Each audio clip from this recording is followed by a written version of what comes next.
There's a kind of silence we don't talk about enough. It's not the silence of avoidance or absence. It's the silence of deeply felt needs that are too vulnerable to name. And I've seen this silence show up in the lives of men. Good men, complex men, tender-hearted men, who've been told their entire lives that wanting emotional intimacy is weakness, that asking for connection makes them less of a man.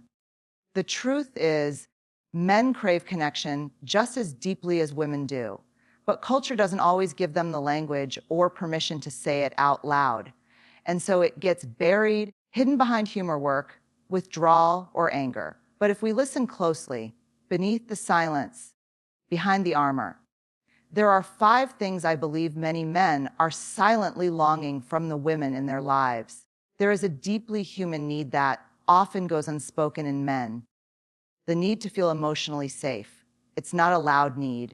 It doesn't always show up in words or even in visible actions. Sometimes it looks like silence. Sometimes it looks like withdrawal. Sometimes it looks like anger. But underneath all of it, beneath the cultural armor and the years of conditioning, is the quiet craving to be emotionally held, not fixed, not analyzed, and certainly not judged. From a young age, many men are taught to be strong, stoic, and self-sufficient. Vulnerability is seen as something foreign, something dangerous. They're given messages like, man up, don't cry, toughen up, and handle it yourself. Over time, this shapes how they process emotion, not because they don't feel, but because they're taught that feeling too much makes them weak, less desirable, or less manly. So they begin to carry their emotions in silence. They suppress, deflect, or internalize, believing that to share too much is to risk rejection or shame. And then, when men do open up, when they try to share their inner world with someone, they often test the waters. They don't usually come out with everything all at once. Instead, they might hint at sadness with a joke or frustration with a sarcastic comment. If that moment is met with criticism, mockery, or minimization, they retreat. The window closes, because what they were looking for in that moment wasn't advice or correction. It was emotional safety. A sense that they could be soft and still be seen as strong, that they could show their fear and still be loved. Emotional safety for men means being able to express without fear of being diminished. It means being heard without being immediately redirected or corrected. Is quiet. It means their feelings won't be used against them later in a fight. It means they can say, I'm hurting, and not be told, you're overreacting, or that's not a big deal. It means they can ask for reassurance without being seen as needy.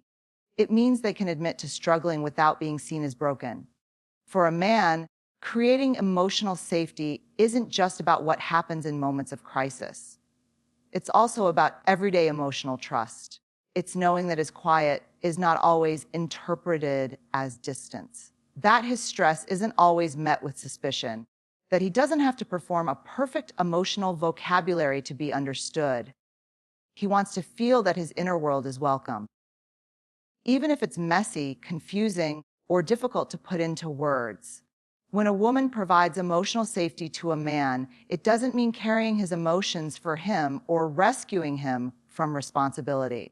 It means being present, holding space, saying, I'm here, and I see you, and I'm not going anywhere. It means allowing him to show up fully, even if he's scared, even if he's unsure, and not shrinking in response to his vulnerability. This kind of safety builds trust. It allows a man to take off his armor piece by piece. And when that happens, something beautiful unfolds. His full self begins to emerge.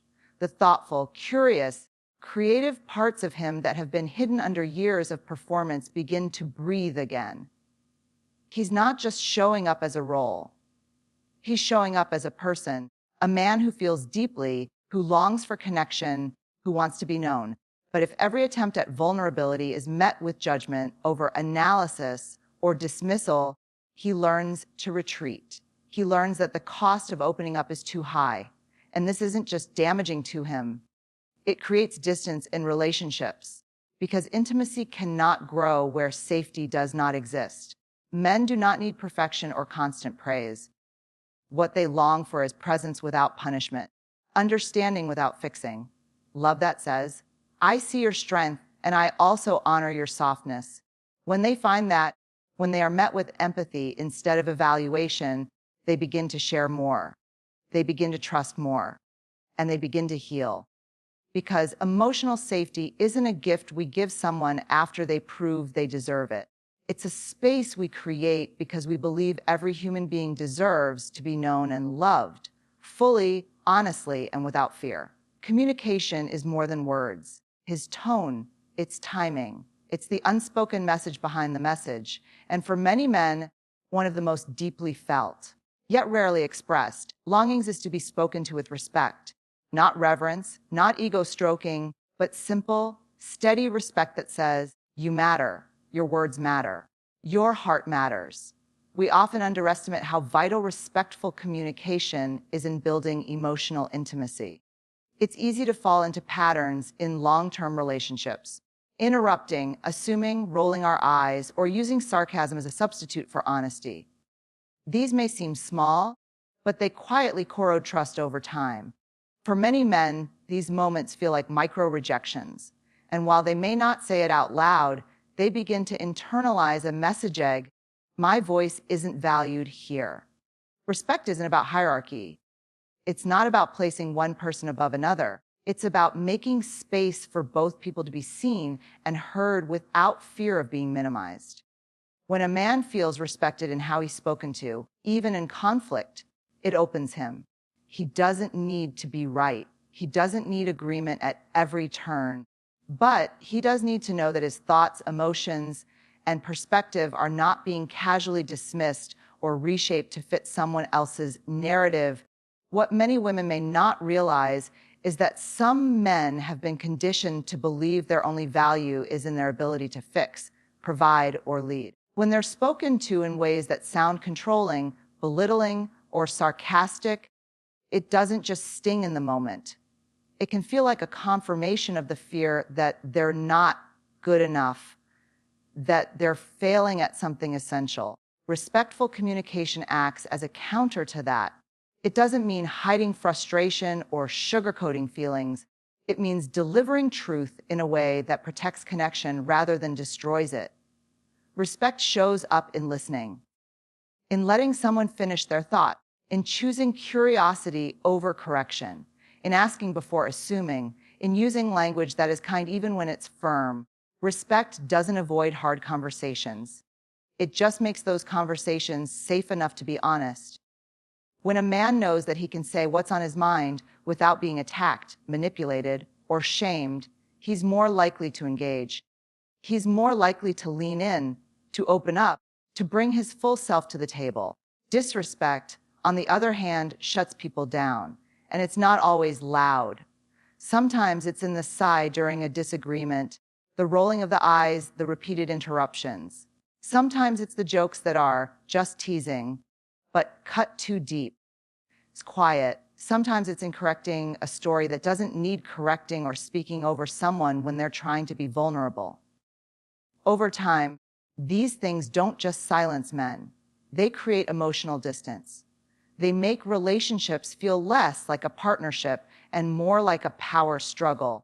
What men often crave, quietly and deeply, is a relationship where they are treated as equals, not just in shared responsibilities, but in emotional respect. A space where they're not always expected to have the answers, and where their input isn't constantly evaluated for correctness or efficiency. Respectful communication tells them, you don't have to be perfect to be heard here. This kind of respect isn't earned through performance. It's extended because the relationship matters, because connection matters, because people matter. When communication is grounded in respect, there's more room for truth, more room for growth, and more room for repair when things go wrong. Because people are less afraid of being misunderstood or unfairly judged. And respect doesn't mean never getting angry or never disagreeing. It means that even in frustration, we don't cross certain lines. It means that when we fight, we don't fight to win. We fight to understand. We don't weaponize vulnerability. We don't score points. We speak to build something, not break something. When a man hears respect in your voice, even during tension, it tells him he's safe, not safe from conflict, but safe within it. And that safety builds trust. Trust builds openness, and openness, intimacy. Because when people feel respected, they don't just feel heard, they feel known. And when they feel known, they're far more likely to show up as their whole selves. Not the hardened, protected version, but the soft, real one that craves connection just like everyone else. Affection is often misunderstood. It's so easy to reduce it to something that happens in romantic gestures or physical intimacy. But for most men, affection means something much deeper, and often something far more quiet. It's the subtle, intentional ways someone communicates. I see you, I value you, and I care for you. Not because of what you do for me, but because of who you are. And when affection becomes tied to performance, when it's given only as a reward for achievement, effort, or specific behavior, it stops feeling like love and starts feeling like a transaction. So many men are conditioned from an early age to believe they have to earn affection. Be strong, be reliable, be successful, be funny, be competent. And if you do all of those things well, maybe you'll be worthy of warmth. Maybe you'll be touched, affirmed, desired.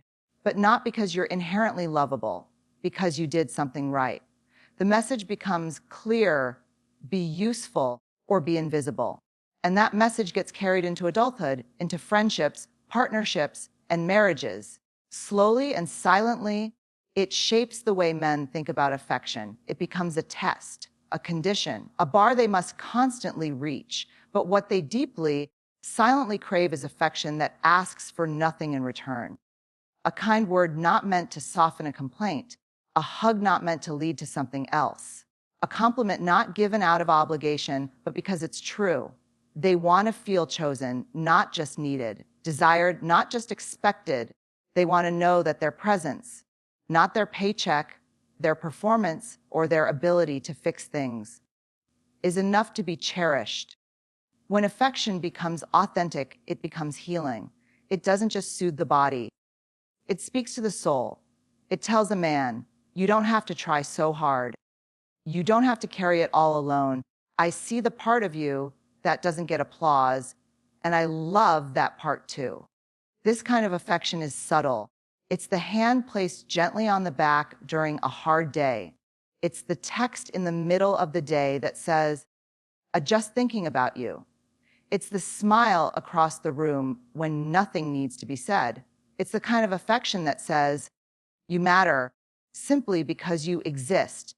And for many men, receiving that kind of affection can feel uncomfortable at first. It goes against years of conditioning. It feels foreign to be held without needing to do something first. But in time, it begins to rebuild trust, not just in the relationship, but in themselves. It says, maybe I am enough. Maybe I can be loved as is. And that kind of realization is life-altering. When affection is given only in exchange for something. Chores done, plans made, problem solved. It slowly teaches men that love is conditional, that they are only worth softness if they've been strong, that they must constantly earn tenderness. And that leads to quiet resentment, to emotional distance, to a feeling of being used, even in relationships that are supposed to be rooted in love. But when affection is offered freely, when it flows without needing to be earned, it opens doors, it creates safety, it invites reciprocity, and it builds a relationship where both people cared for not just in times of crisis, but in the daily, ordinary moments where connection is most easily forgotten. It's also important to understand that affection doesn't look the same for everyone. Some men crave physical closeness, a touch on the arm, a long hug, falling asleep close. Others crave verbal affection, a kind word, an unexpected compliment, a moment of praise. Still others crave acts of love, small gestures, small sacrifices, thoughtful attention. The key isn't to get it perfect. The key is to be intentional, to offer affection as a steady stream, not a reward. To say, You don't have to perform to receive love here. You just have to be. This kind of affection doesn't just benefit men. It softens the whole relationship. It creates a rhythm where love isn't held back, where tenderness isn't rationed, where no one has to prove their worth every single day. It breaks the cycle of performance and creates a space for presence. And the truth is, when people feel loved without needing to impress or achieve, they show up more fully, they love more deeply, they live more honestly. Affection given without performance is not just a gift. It's a declaration of love that says, I see you. You're already enough. And for many men is quiet. That's the kind of affection they've been waiting for all their lives. There's a quiet weight many men carry, the pressure to constantly prove they are good, safe, well-meaning, trustworthy. It's not always spoken aloud, but it's there. It's in the way they second-guess their words. It's in how they tread carefully when expressing an unpopular opinion. It's in the way they brace for being misunderstood or misjudged. While many men may not voice this directly, they deeply crave something simple and profoundly humaning: to be trusted in their intentions. Intentions don't mean perfection. Everyone gets it wrong sometimes. We mess up, say the wrong thing, fail to show up the way we meant to. But there's a difference between someone who acts with care and stumbles and someone who moves through the world with disregard. And for many men, especially those committed to growing, showing up, and loving well, the pain doesn't come from being called out when they misstep. It comes from feeling like their entire character is being questioned instead of their momentary behavior. There's nothing more defeating than trying your best and still being met with suspicion. It chips away at emotional safety. It creates distance. Not because men can't handle accountability. Many can and do. But when their efforts are consistently received with doubt, when their mistakes are treated as evidence of who they are rather than moments they can learn from, it becomes exhausting. Over time, they retreat emotionally and relationally, not because they don't care, but because it starts to feel like nothing they do is ever enough. Trust is a bridge. It doesn't mean ignoring red flags or excusing harmful behavior. It means choosing to believe in the heart behind someone's actions, especially when those actions come from a place of care, even if they land imperfectly. Men want to feel like they have room to grow, that they can be vulnerable, confused, unsure, and still be believed in. That when they say, I didn't mean to hurt you, their partner doesn't just hear the mistake. They hear the sincerity behind the apology. This doesn't mean ignoring boundaries or staying silent when harm is done. Real trust includes hard conversations. It includes naming pain, expressing disappointment, and working through conflict. But there's a massive emotional difference between saying, this hurt me, but I know you didn't mean to, versus, this hurt me, and I don't believe you ever cared. The former invites closeness. The latter builds a wall. And for men who are doing the work of unlearning emotional numbness and stepping into vulnerability is quiet. That wall can feel like a return everything they've spent years trying to grow beyond. Being trusted doesn't mean being above accountability. It means having a foundation of grace. It means being allowed to show up imperfectly and still be seen as someone worthy of love and respect. When a man feels that his intentions are trusted, he is more likely to stay open, more likely to take risks emotionally, more likely to try again even after failure, because he's not trying to avoid punishment. He's trying to build connection. And knowing that someone believes in the goodness of your eager heart when your words fail is one of the most intimate experiences a person can have. This trust, when offered, doesn't just benefit the man, it enriches the relationship. It transforms conflict into conversation. It invites collaboration over criticism. And it helps build a space where both people can explore and express without fear of constant emotional reevaluation. To be clear, trusting someone's intentions doesn't mean ignoring impact. Both can exist together. You can say, I know you didn't mean to hurt me, but this still affected me, and hold space for both truth and repair. In fact, it's that very trust that often allows a man to own the impact more fully, because he knows he's not being defined by it. He knows he's being called in, not cast out. When a man knows he's trusted, something shifts. His posture softens, his guard lowers, his communication deepens. He stops performing and starts engaging. And that's where emotional intimacy lives. Not in perfection, but in presence. In the quiet, sacred knowing that someone sees your heart and believes in your best, even when you're still learning how to live into it. That kind of trust is rare. It's courageous. And when it's offered, it changes everything. Not just for the man, but for the relationship. Because it's in that trust that love becomes a place of belonging, not a test to be passed. There's a subtle but powerful distinction that many people overlook in relationships, and for men especially, it runs deeper than most are willing to admit. Being needed is often the role they've been assigned, even expected to fill. As providers, protectors, problem solvers. It's baked into the way society defines masculinity: be useful, be dependable, be the one others can lean on. And for a while, being needed can feel like purpose. It gives direction, it gives meaning, it gives identity. But there's a part of every man, often buried under years of being strong for others, that quietly asks, would I still be loved if I wasn't needed? Being needed is about function. It's about what a person can give, offer, or provide. And while there's dignity in showing up for others, in holding space and being reliable, the truth is that being needed can become a trap when it's the only form of validation someone receives. It becomes conditional. You're valuable as long as you're useful. For many men, this turns love into a role they must constantly fulfill. The second they stop doing or fixing or providing, they fear becoming invisible. But being wanted, that's something else entirely. Being wanted is not about utility. It's about presence. It's about the deep, emotional truth of being desired simply for who you are. Your personality, your humor, your quirks, your energy, your soul. To be wanted is to know that even if everything else was stripped away, the job, the status, the capability, someone would still choose you. Not out of obligation, not out of need, but out of love. Many men don't know how to ask for that. They may not even know how to name it, but they feel the absence of it in subtle ways, in the lack of warmth, in the absence of flirtation, in the way conversations become transactional, in how touch disappears unless it serves a purpose.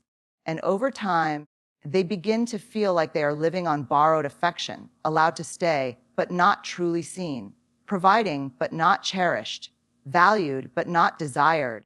This isn't about sexual desire alone, though that can be a part of it. It's about emotional desire. The sense that their presence lights someone up, that they are a source of joy, not just stability, that they are appreciated, not just expected. When men feel wanted, they come alive in a different way.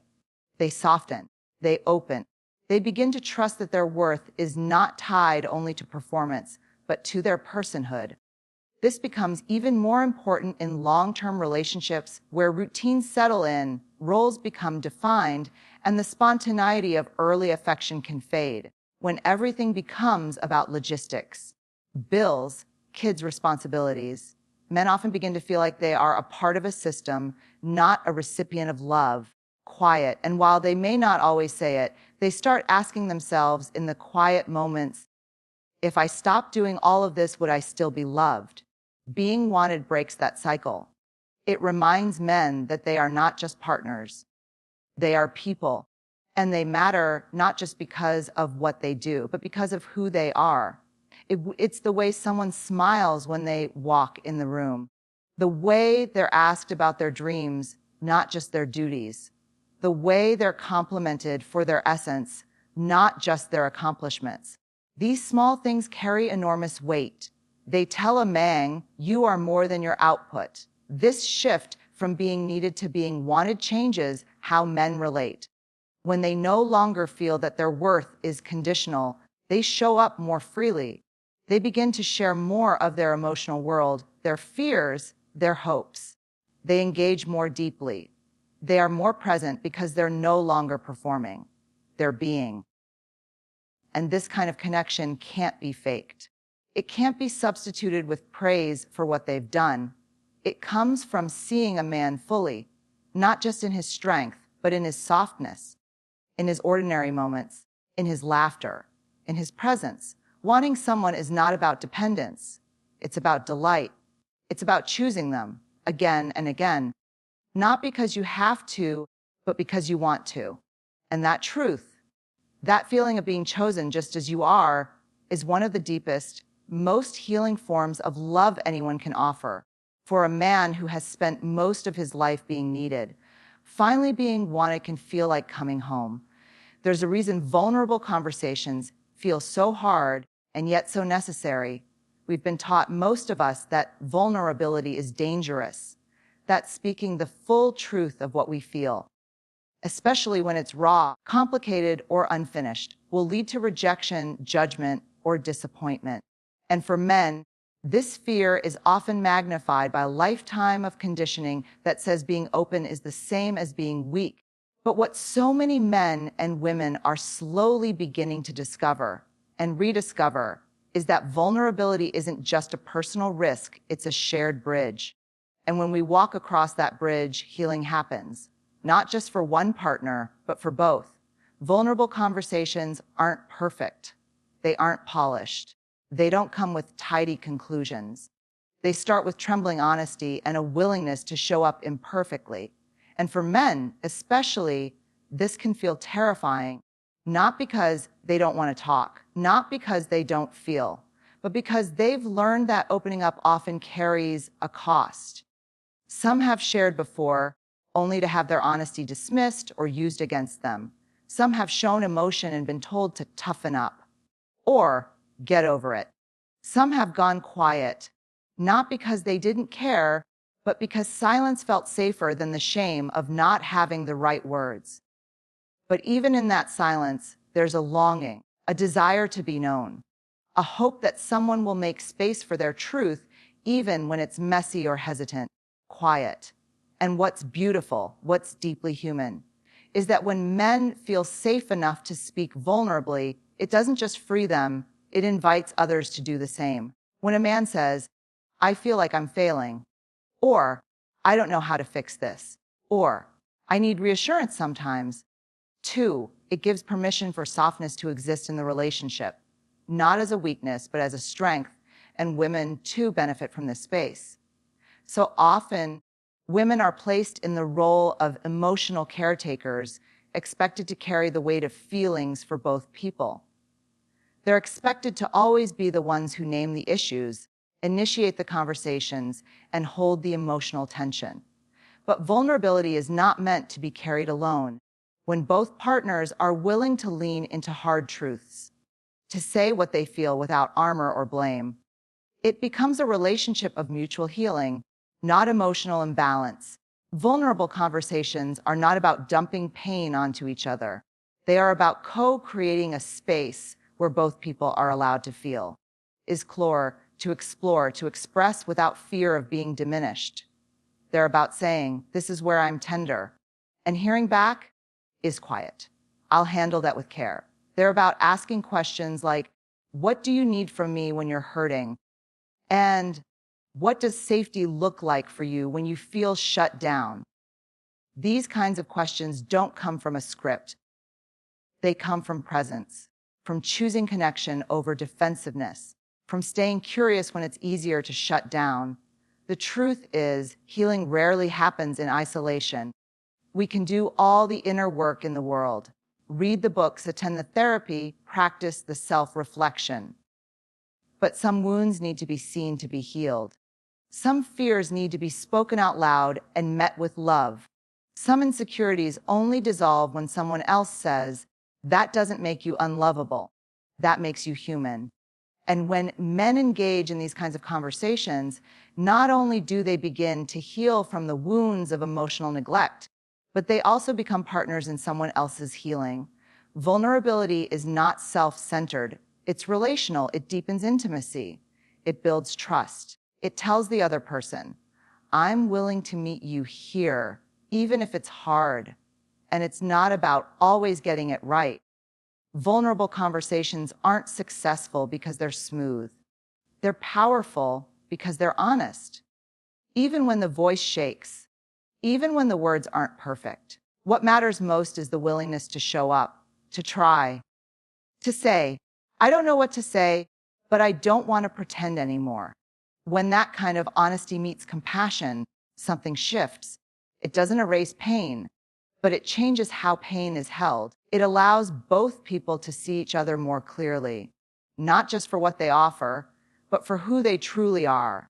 And in that seeing, in that sharing, healing becomes not just a personal journey, but a shared one. The kind of healing that softens hearts, repairs connection, and makes space for love to grow. Not in perfection, but in truth.